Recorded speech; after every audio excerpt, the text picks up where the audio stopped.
Morning flight, kiss goodbye, waiting for your bright blue sky. Lonely night, where the angels cry. Sa pumili ng Freedom Card, ito ang inyong reading. Okay, sabi nila mag-cleanse muna tayo, so just go ahead and cleanse.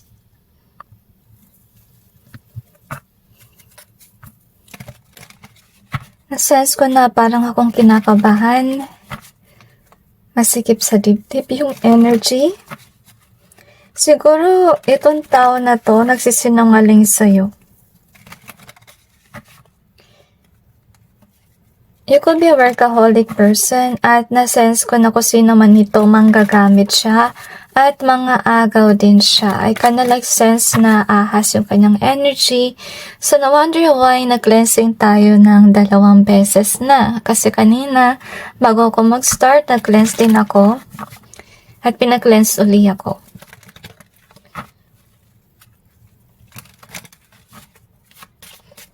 So, siguro dark din yung kanyang energy. Ibig sabihin, hindi siya mabuting tao.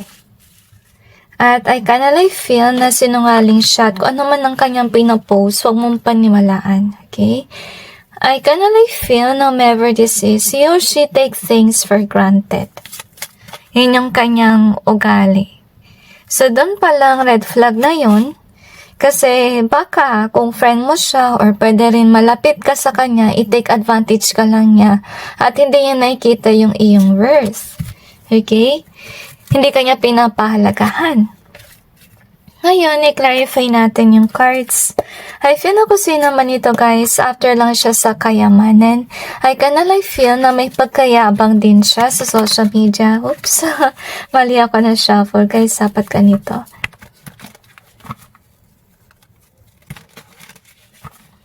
I feel na gusto mo ng karma reading about this person.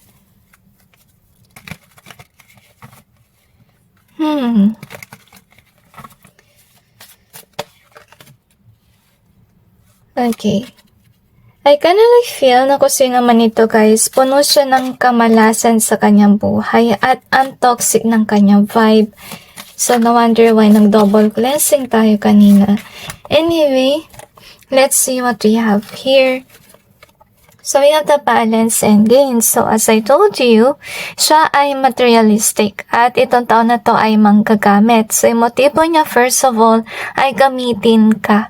Gusto niya magkaroon ng gain. Okay? And I feel like with the balance being here, so gusto niya rin na maging balance yung kanyang financial thing. Okay?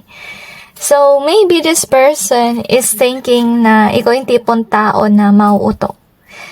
For short, maybe this is somebody na scammer, honestly speaking. So, mag-ingat kayo guys. Kasi tina-target ka niya. Kasi feeling niya, you know, parang wala ka sa tamang landas or maybe, you know, less yung alam mo, let's say, sa trading or sa market. At, yun nga, utuin ka niya.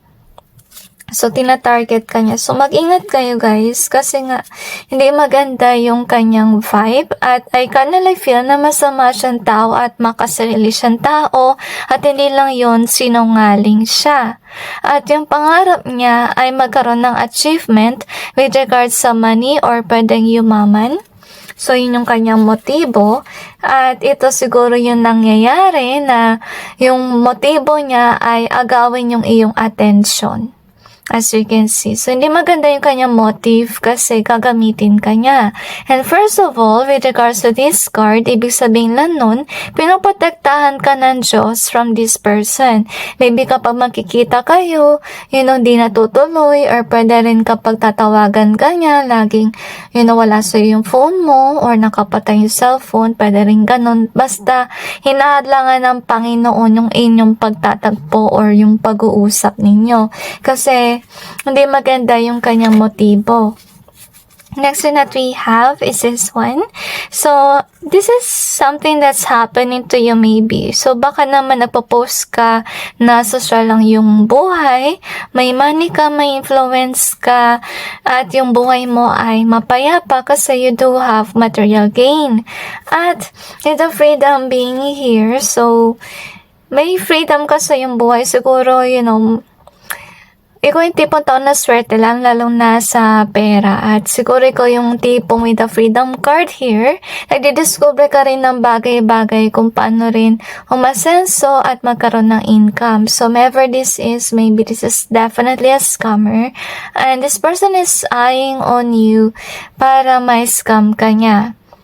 Okay, at yung iba sa inyo guys, nasense ko rin si ex. So, baka naman ito yung ex mo na tatry ko uling, ligawin ng landas or so ever. Kasi napapansin niya na ang inosente mo, mabilis kang, madala.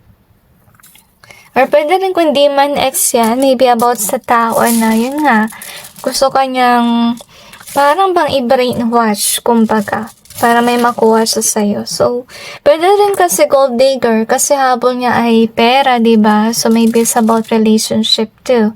So, we have the feel in reverse. So, if ever this is about love connection, guys, yung motibo niya, wala talaga siyang nararamdaman sa'yo. Motibo lang niya talaga is sa money, okay? Gamitin yung pera mo, ang gawin niya kung ano man na meron ka, honestly speaking. So, we have the unique. I also got take it easy. Para sense ko, take away, okay? Take it easy, easily. So, I kinda feel na yung kung sa market man to, guys, talagang gusto kanyang i-scam, hutuin ka. Sasabihin niya sa'yo, easy money, mga ganyan bang promises. So, wag kayo sana ma-fall. So, I gotta let go. So, it reminds me of freedom card. Meaning lang nun, gusto ni God talaga na pakawalan mo itong opportunity with this person because whatever it is just a scam. And we also got a care in either way. So, yun nga, magpapanggap siya siguro mabait, pero hindi naman, scammer pala, or manggagamit. And we have the gold in either way.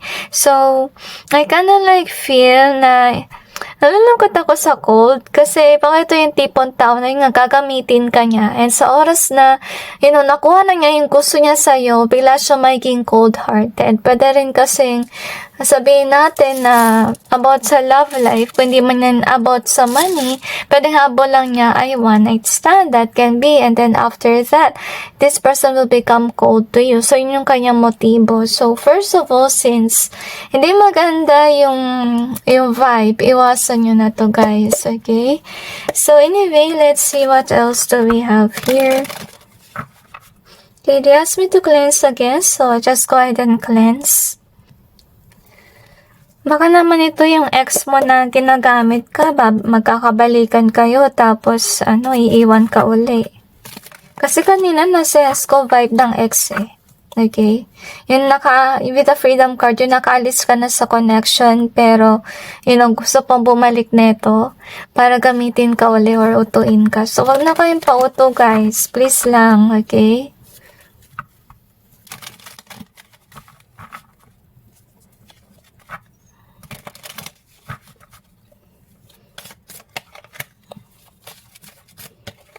I feel nitong tao na to nagsisinungaling siya sa social media. I kinda feel as well na whomever this is, he or she is a social climber. At ang sense ko talaga na this person took things for granted talaga. Hindi siya yung tipong tao na nagpapahalaga ng tao. So, yun palang red flag na. Kung hanap mo tunay na kaibigan, na lover din, no, okay, hindi mabuti yung motibo niya. So, anyway, yun nga, so I told you this person will betray you. Utuin ka niya. Okay, kasi ito siguro naisip niya na hindi ka nag-research tungkol siguro sa market, sa business, whatsoever.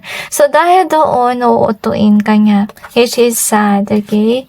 So, yun nga yung mangyayari, iiwan ka niya sa oras na wala ka nang maibigay sa kanya. So, if ever this is kinda like a love situation, gagamitin ka niya sa pera pag naubos sa yung money mo, iiwan ka niya biglaan, maging cold-hearted siya sa'yo. See, this person will betray. Marami tayong betray cards pangalawang beses na to na lumabas. And first of all, hindi talaga siya matinong tao kasi first of all, nakabaliktad to. Ibig sabihin lang nun, hindi siya yung tao na malapit sa Diyos. Hindi, kahit na sabihin natin na, let's say, sa social media, nagpapanggap siya na banal, whatever, pero hindi talaga eh. Kasi, yung tao na nasa matinong kaisipan, hindi mangi-scam. First of all, hindi manggagamit. So, yun yung dapat mong isipin. Okay? So, itong tao na to, yun nga, ibebetray ka niya. Yun yung kanyang motibo. Napapagsakin ka rin if ever you do have a business or kung ano man. And with the tower being here, so yung balak niyang gawin ay magsinungaling sa'yo at nasasabihin niya sa'yo na wala mangyaring downfall or mga matatamis sa salita sasabihin niya sa'yo. Pero, nasa huli yung pagsisisi. Yung motibo rin niya, guys, ay maging parang defensive ba or manipulative sa'yo para mag-give in ka o oo ka na lang sa kanya. Kasi with the Wheel of Fortune, siguro na obserbahan niya kasi we also have the one here with the unique. Siguro ito yung napansin niya na unique kang tao na ikaw yung tipong tao na submissive can be, na mabilis ka talaga madala. Kaya gagamitan ka niya ng let's say dahas or pwede rin ng pipilitin ka niya na mapasunod. Yun yung nasa sense ko dito. Kasi, yun nga, siguro, I really sense yung kanyang vibe ay may pagkamanhid. Parang kabaliktaran mo siya, lalo na kumainhin ka. Ito yung tao na agresibo yung energy. So, mag-ingat kayo sa kanya, guys. At nasense ko kanina na yung iba sa inyo gusto nyo ng karma reading. I'm not quite sure kung nabiktima kayo neto, but hugs to you kung nabiktima ka na. Now, let's see kung ano yung karma ng taong ito para sa ikakalmado ng iba sa inyo.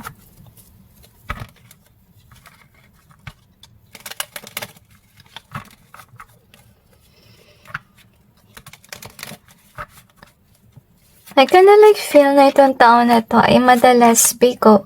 Ganon din sa pag-ibig, honestly speaking, at sa money. I kinda sense na yayamanin or diamante. Ito siguro yung tao na, yun nga, mahilig siya mag-brag post. Mayabang talaga yung kanyang vibe, honestly speaking, maluho siya.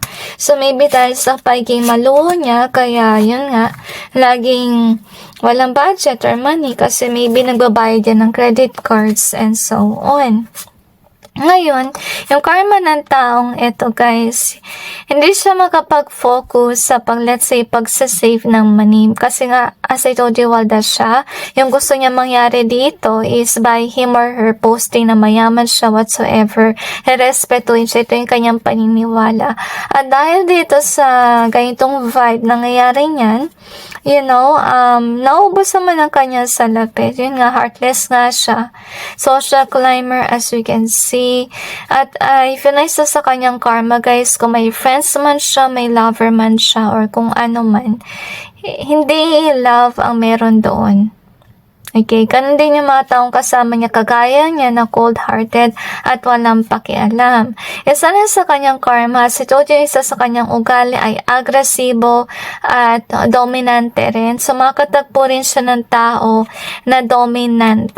As you can see, isa rin sa kanyang karma yung kanyang mga binibiktima, magkakaroon ng hustisya yan at makakalaya from this person. Kasi nga, hindi mabuting kanyang pag-uugali at makaka-apekto yun sa mental health ng kanyang mga binibiktima. If ever there is a court case against this person, magkakaroon ng hustisya para sa kanyang mga biktima, which is definitely good. And with the judgment being here, ibig sabihin lang nun, guys, na lalabas ang katotohanan. At isa yun sa kanyang karma at isa yun sa magbibigay ng hustisya para sa kanyang mga biniktima.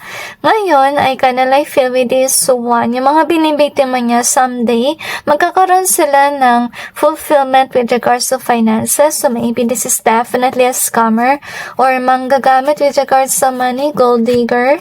Kaya mangyari sa kanyang mga binibiktima, magkakaroon sila ng swerte with regards sa money. Isa sa karma ng taong ito, if ever this is about love life guys, kung magkakaroon siya ng lover, yung kanyang lover ay hindi mapagmahal, sinungaling, as you can see here, at masaklapan nito, hindi tatagal ang kanilang relasyon. Okay? And with the King of Swords being here, ibig sabihin lang nun, sharp ang tongue ng kanyang lover. To be honest, masakit magsalita, dominante rin, kagaya din niya. At I kinda like feel na madalas ang anger dito sa relasyon. So anyway, that's it guys, and God bless all of you.